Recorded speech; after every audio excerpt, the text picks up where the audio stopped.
JMM के जो है रामदास सोरेन जी है, अब अभी दिव्यांग खां तो स्वर्गीय हो गए हैं, माननीय भी थे।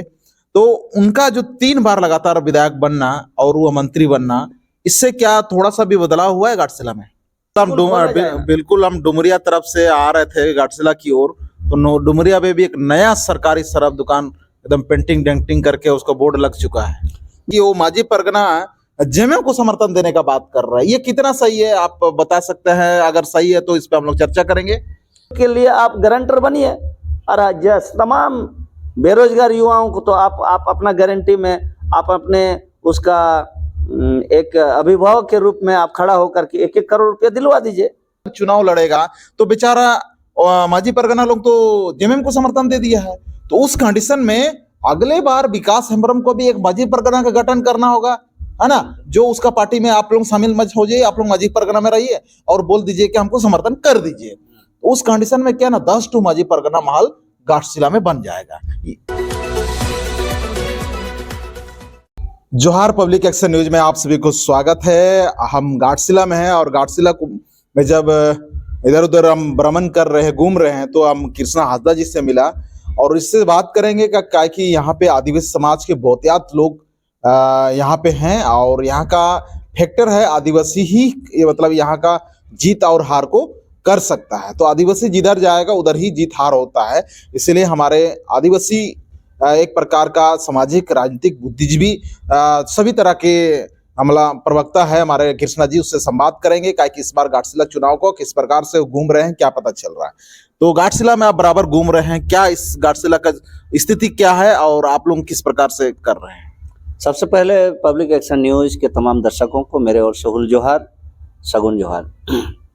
देखिए, आज घाटशिला में विधानसभा में उपचुनाव हो रही है और इस उपचुनाव में हम लगभग चारों प्रखंड में हम भ्रमण किए और चारों प्रखंड में जो हमने हालत देखा, इस हालत से यह पता चलता है कि लोगों को यहाँ के जो वर्तमान जो राजनीति नेतृत्व था इससे नाखुश चल रहे हैं। इससे यह हमको अंदाजा हो गया है कि लोग परिवर्तन चाह रहे हैं और परिवर्तन चाह रहे हैं तो इस बार करेंगे, परिवर्तन करेंगे। और क्योंकि लोगों के पास, देखिए, आप हमेशा आप किसी को भी भावनात्मक रूप से आप ब्लैकमेल नहीं कर सकते हो, लंबे समय तक झूठ नहीं बोल सकते हो, क्योंकि आज मीडिया है, तमाम तरह की प्रिंट मीडिया, इलेक्ट्रॉनिक्स मीडिया आज आ गई है दुनिया में, तो इससे लोग काफ़ी सारा चीज़ ऐसे सच्चाई से रूबरू होते हैं, तो उनको पता चलता है कि आज झूठ क्या है, सच क्या है, कौन झूठ बोल रहा है, कौन सच बोल रहा है, विचार हो रहा है। तो आज उसी का है कि मुझे अच्छा लग रहा है कि आज परिवर्तन की लहर चल रही है घाटशिला विधानसभा में। और यहाँ कई लोग हैं अपना गाड़ी घोड़ा दिखा रहे हैं, कोई पैसा खर्चा कर रहे हैं कि वो सोच रहे हैं पैसा से हम वोट खरीदेंगे, गाड़ी दिखा करके हम वोट खरीद लेंगे, लोगों को इम्प्रेस करेंगे। तो ये चीज़ गांव में लहर नहीं है। सही मायने में यदि आप निष्पक्ष रूप से आप गांव में घूमेंगे तो ये पता चलता है। क्या कि मैं ईमानदारी से काम कर रहा हूँ इतने सालों से, 27 सालों से, तो समाज में मेरे को लगभग आदमी जानते हैं, मांझी परगना लोग जानते हैं।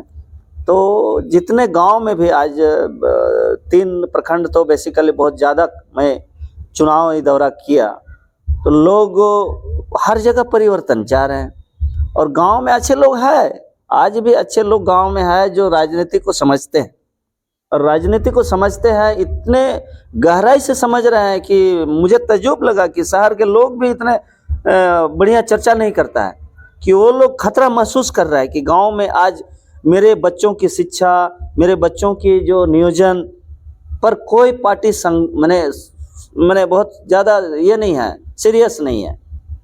तो जैसे हम लोग भारत आदिवासी पार्टी के, मैं प्रदेश महासचिव हूँ, प्रदेश महासचिव के होने के नाते मैं हमारे प्रत्याशी पंचानन सोरेन के साथ मैं घूम रहा हूँ, तो मैं यहाँ के प्रभारी भी हूँ, चुनाव प्रभारी। तो उस नाते मेरे साथ जो संवाद हो रहे हैं, लोग चाह रहे हैं कि कुछ नया परिवर्तन होना चाहिए और विश्वास, माने आस्था, विश्वास जग रहा है कि भारत आदिवासी पार्टी एक बड़ा उलटफेर कर सकता है। चलिए, भारत आदिवासी पार्टी बड़ा उलटफेर कर सकता है। सबसे पहले तो आप पार्टी के, हम इस तरह से आपसे बात करना चाहते हैं कि आप पार्टी के मान लिया आप नहीं हैं, है ना। जी। कहा कि आप अभी भारत आदिवासी पार्टी में है तो निश्चित है कि भारत आदिवासी पार्टी का आप तारीफ करेंगे। तो हमारा कहना है कि मान लिया आप आम व्यक्ति है, उस हिसाब से आप आदिवासी का वर्तमान में विकास किस प्रकार से देख रहे हैं। कहा कि हमारा कहना है कि यहाँ पे पिछले बार में यानी कि जेएमएम के जो है रामदास सोरेन जी है, अब अभी दिव्यांग तो स्वर्गीय हो गए हैं, माननीय भी थे, तो उनका जो 3 बार लगातार विधायक बनना और वो मंत्री बनना, इससे क्या थोड़ा सा भी बदलाव हुआ है घाटशिला में? देखिए, बदलाव बोला जाए तो कहाँ बदलाव, क्या चीज, किस चीज में बदलाव? यहाँ कोई चीज में तो बदलाव दिख नहीं रही है।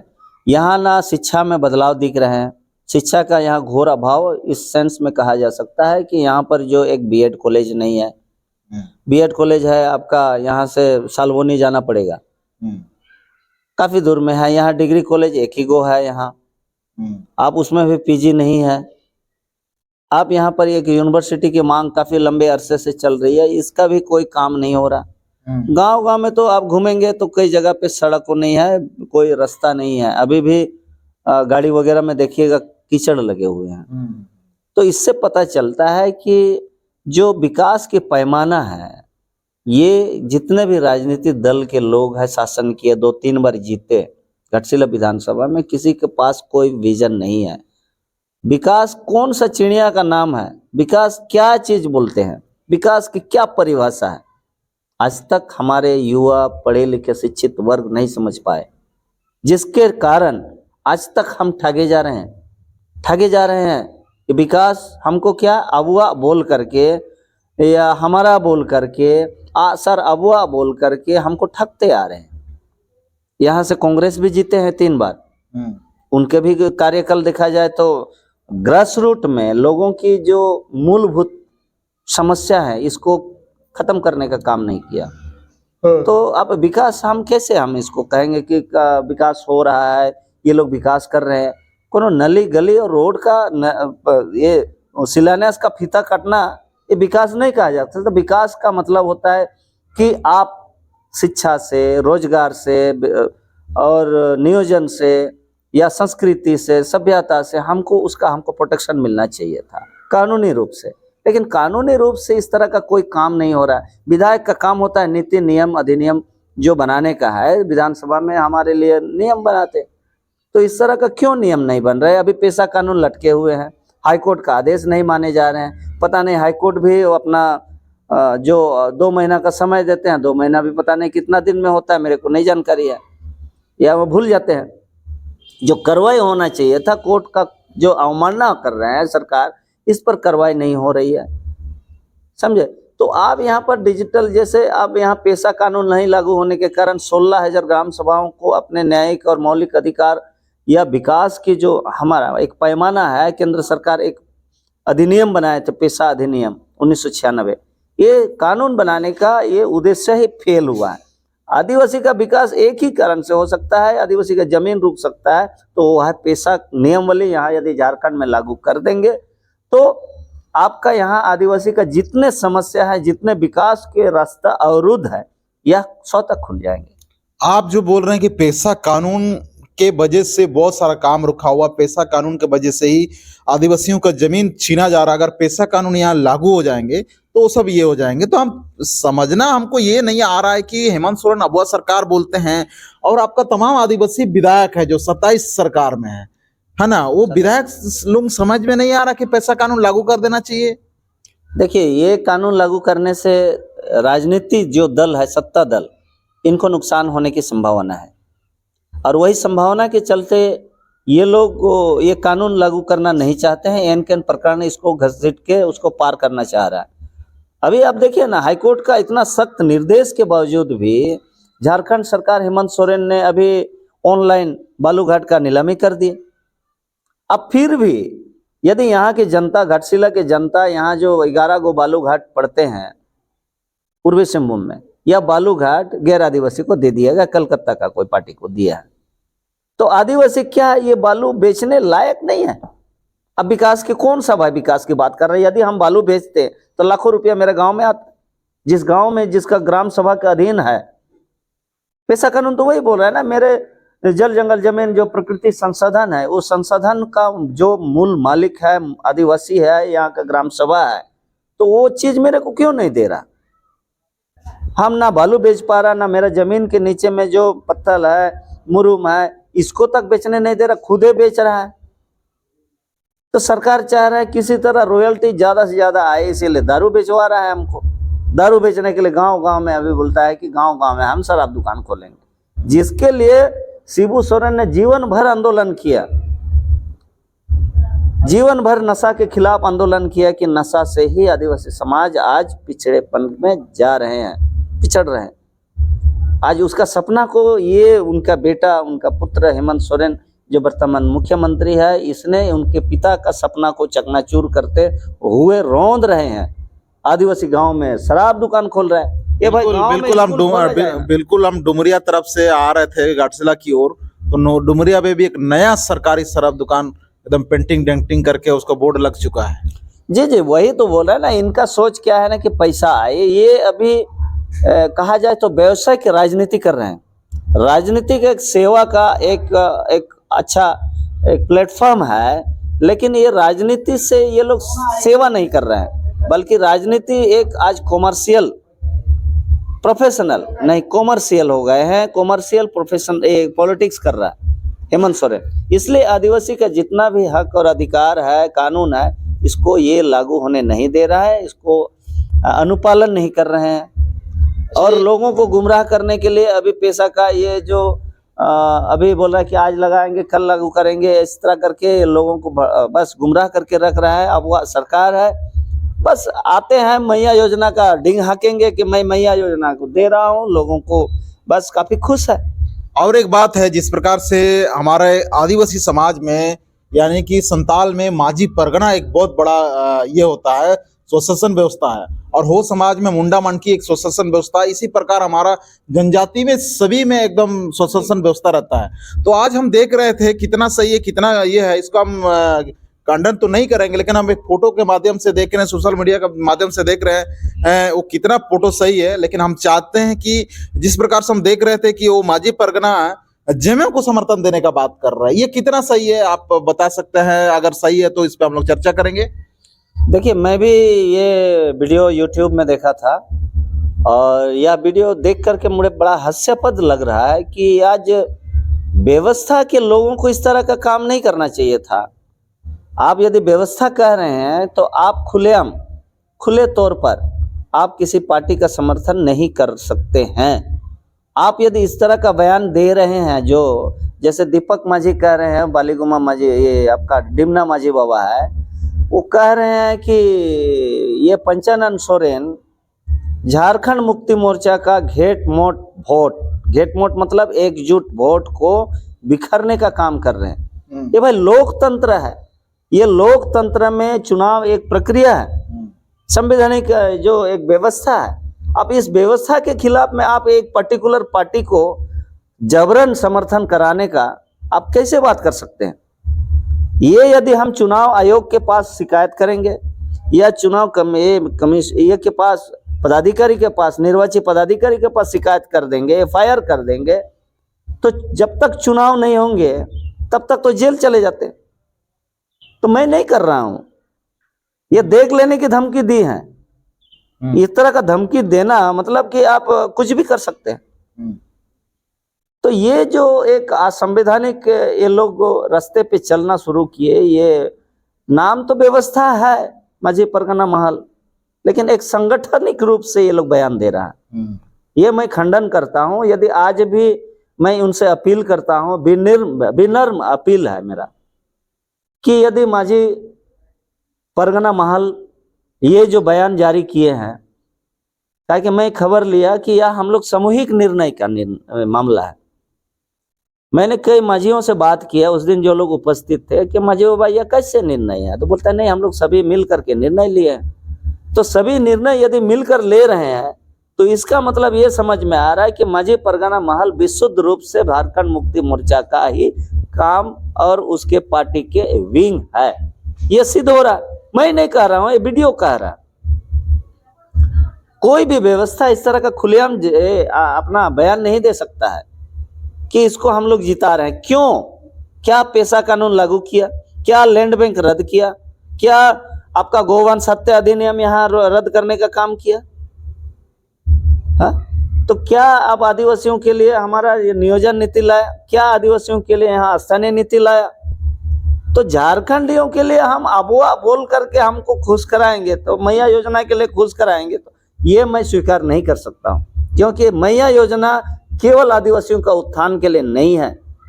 यदि आपको उतना ही हमदर्दी है तो आदिवासियों के लिए आप गारंटर बनिए, और तमाम बेरोजगार युवाओं को तो आप अपना गारंटी में आप अपने उसका एक अभिभावक के रूप में आप खड़ा होकर के 1-1 करोड़ रुपया दिलवा दीजिए। एमएफटी फंड बहुत सारा दुरुपयोग हो रहा है, आज तक क्यों नहीं मिल रहा? क्यों ट्राइबल सब प्लान का पैसा हमको नहीं मिल रहा है? आज चुनाव हो जाते तो हमको ट्राइबल सब प्लान का पैसा भी मिलता, डीएमएफटी फंड हम यूज करते।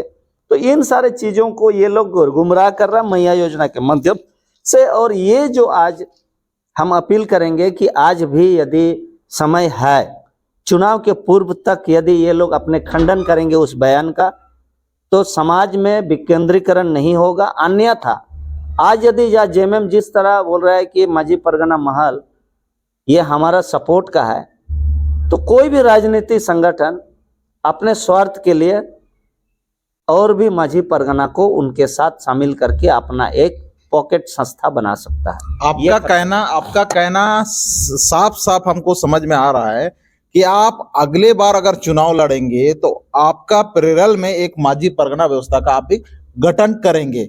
जेलकेम भी अगर चुनाव लड़ेगा तो जेलकेम को भी एक माझी परगना बनाना होगा, है ना? जैसे सीपीआई ना कौन सा पार्टी चुनाव लड़ रहे हैं, उसको भी अगर चुनाव लड़ना है तो एक माझी परगना बनाएगा। उसी प्रकार हम लोग देख रहे हैं विकास हेम्ब्रम जो निर्दलीय से खड़े हैं, वो भी अगर चुनाव लड़ेगा तो बेचारा माझी परगना लोग तो जेएमएम को समर्थन दे दिया है।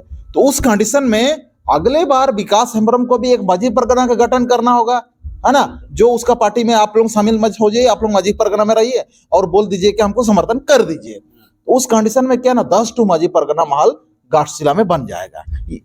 जी बिल्कुल बिल्कुल, आपका सवाल ये एकदम बहुत लाजमी है, और ये आने वाला दिन में ऐसा ही होने वाला है, होगा, क्योंकि राजनीति आप रोक नहीं सकते हो, और राजनीति आप एक पार्टी को आप किसी को मजबूर नहीं कर सकते हो। इस परिस्थिति में हर कोई अपना राजनीति दुकान चलाने के लिए, राजनीति जो आज एक संस्था है, राजनीति एक जो व्यवस्था है, आप इस व्यवस्था को जिंदा रखने के लिए आपको भी ये व्यवस्था, ये जो आज माझी परगना जैसे व्यवस्था, सामाजिक व्यवस्था को अपना हित में कुछ लोगों को तो आप अपने तरफ में रखना होगा। तो इससे तो माझी परगना का सिस्टम तो तहस नहस हो जाएगा। नहीं, ये तहस नहस हम लोग नहीं कर रहे हैं। आप तो नहीं कर रहे हैं, लेकिन ये तहस नहस की शुरुआत किसने की? आज माझी परगना महल धाड़ दिसोम के दुर्गा मुर्मू दोषीदार है, और उसके लिए ये दीपक मुर्मू दोषीदार है, और एक लेदेम मुर्मू दोषीदार है। लेदेम किसको? ये लोग अपने स्वार्थ के लिए माझी परगना महल आज किस दिशा में ले जा रहे हैं, ये जनता विचार कर रहा है। अभी हम लोग फील्ड में घूम रहे हैं, कितना तारीफ कर रहा है या गाली दे रहा है, इनको तो समझ में नहीं आ रहा। अब विद्वेष की भावना से ये जो आज बयान जारी किया है कि हम लोग पंचानन सोरेन को चुनाव के बाद हम लोग देखेंगे, देखने के बाद बोले हैं, धमकी दिए हैं, ये धमकी है। तो इस तरह करके आप ये मजबूर नहीं कर सकते हैं कि हम जेएमएम छोड़ के हम दूसरा ना पार्टी करें। लेकिन मजे की बात मैं बता दूं, लोगों के सामने मैं ऑन कैमरा कह रहा हूं, इसको ना काटा जाए। पिछले बार जब ये पंचानन सोरेन निर्दलीय चुनाव लड़े थे, परगना के कहने पर वह कहीं नहीं घूमे। परगना ने कहा कि पंचानन बाबू इस बार छोड़ दीजिए, हमको बीजेपी को रोकना है। अब यह कह करके पंचानन को बैठा दिए, कहीं घूमे नहीं, फिर भी 250 वोट मिला। अब ये पार्टी, ये आपका भारत आदिवासी पार्टी से जब चुनाव लड़ने उतरे तो माझी परगना महल को काफी तकलीफ हुआ। क्यों? क्योंकि माझी परगना महल को पता चल गया कि आप जेएमएम का विकल्प भारत आदिवासी बनेगा, तो भारत आदिवासी पार्टी जेएमएम का विकल्प बनेगा तो स्वाभाविक है उनको तकलीफ होगा। तो वही तकलीफ, मानसिक संतुलन अभी उनकी वजह से खो दिए हैं, और जिसके वजह से माझी बाबा दीपक मुर्मू ये उलझुल बयान दे रहा है कि हम लोग पंचानन को देखेंगे, हम लोग उसको समझाएंगे, सबक सिखाएंगे। ये सबक सिखाने वाला बात काफी कुछ निकल सकता है उसका माने। वो हत्या भी करवा सकता है और उसको कुछ भी कर सकता है। तो ये दीपक माझी का तो मैं कुछ नहीं बोल रहा हूँ, क्योंकि मेरे साथ व्यक्तिगत कुछ बैर नहीं है, किसी का कोई दुश्मनी नहीं है माझी माल का। लेकिन इस तरह का ये जो कार्रवाई, ये समाज के लिए आहित होगा और समाज के लिए काफी नुकसान होने वाला है। ये शुरुआत उसने की है। ये यदि ये डायरेक्टली जेएमएम का समर्थन कर रहे हैं तो स्वाभाविक है जेएमएम ये आपका माझी परगना महल टूटेगा और आपका हर कोई आदमी आप माझी परगना व्यवस्था जैसे बनाएंगे, क्योंकि राजनीति करना है उनको। आप मान लिया निर्दलीय लड़ेंगे तो उसको नोटिस नहीं देंगे, जब पार्टी से लड़ेंगे तो नोटिस देता है। ये भाई एक दोहरी नीति क्यों? आप उस समय भी नोटिस कर सकते थे जब वो यहाँ पर कोषाध्यक्ष थे। उस समय अब कोषाध्यक्ष छोड़ करके जब एडवाइजर में आया, एडवाइजर एग्जीक्यूटिव बॉडी में नहीं आता। ये लोग को समझ में नहीं आता, ये लोग को समझ ही नहीं है। माझी परगना महल को एक कार्यकारिणी, ये जो एक कमेटी होता है, वो कार्यकारिणी में एडवाइजर नहीं आता है। सलाहकार तो कहीं का भी हो सकता है। सलाहकार आए या ना आए, रहे या ना रहे, फिर भी वो समिति चलता है। लेकिन ये क्यों ये जो नोटिस करने के बाद या विवाद आज कहाँ पहुंचा दिए, ये देखिए किधर ले गए। जबकि हमारा अपना स्वशासन व्यवस्था में गोडेत होता है, तो गोडेत के माध्यम से इसको बुला लेना चाहिए था। बात को तो अंदर में होना चाहिए। आपने पब्लिसिटी खुद किया, लोगों को उसने बताया कि हम लोग इसको कारण पूछा है, कारण परीक्षा, स्पष्टीकरण। तो उसने अपने खुलासा किया और हमने केवल उसको फॉरवर्ड किया। तो बोल रहा है कि नहीं आप मीडिया में दे रहे हो, तो पेपर में आपने छपवाया और हमको दोष दे रहा है। तो ये जो दुर्गा मुर्मू पॉलिटिक्स कर रहा है समाज को और समाज के व्यवस्था को तोड़ रहे हैं, ये हम लोग को पूरी तरह से पता है। चलिए तो चलिए, तो हमने इसलिए सवाल कर रहे हैं कि आज माझी परगना महल हो, माझी परगना और जैसे मुंडा मानकी का व्यवस्था है, ये आदिवासियों का, यानी कि हम दो समुदाय का बात कर रहे हैं, उसी प्रकार सारा समुदाय का, आदिवासी समुदाय का ये एक अपना व्यवस्था होता है। उस व्यवस्था को अगर इस प्रकार से तार तार किया जा सकता है तो आने वाला दिन में हर एक समाज का, हर एक व्यवस्था का 10 पैरेलल में बन सकता है। 10 माझी बाबा बनेगा, 10 मुंडा मानकी बनेगा।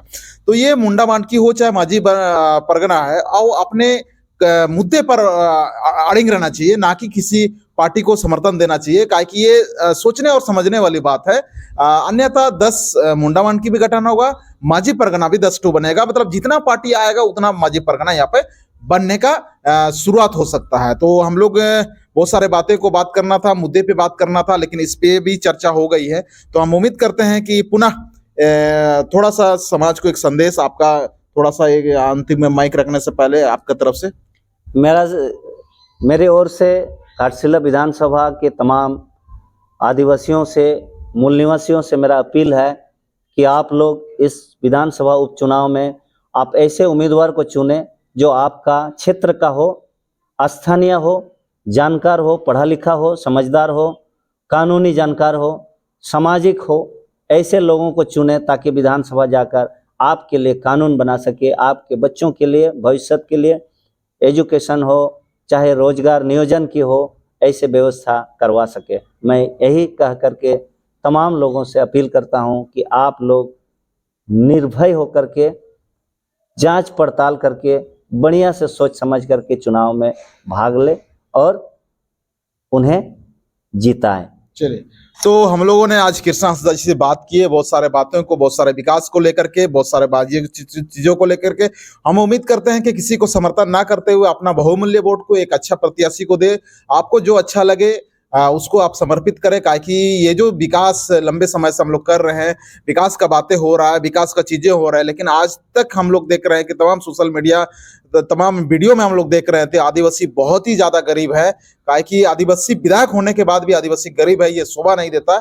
आदिवासी सब कुछ होने के बाद भी आदिवासी यहाँ पे नीचे के नीचे है। ये कारण क्या है आप लोग खुद से जानिए, कमेंट करके बताइए। इसी के साथ पब्लिक एक्शन न्यूज बने रहने के लिए आप सभी को धन्यवाद। जोहार। जाते जाते चैनल को सब्सक्राइब कीजिए। आगे वीडियो में हम लोग पुनः घाटशिला का ये मुद्दा को लेकर मुलाकात करेंगे। जोहार।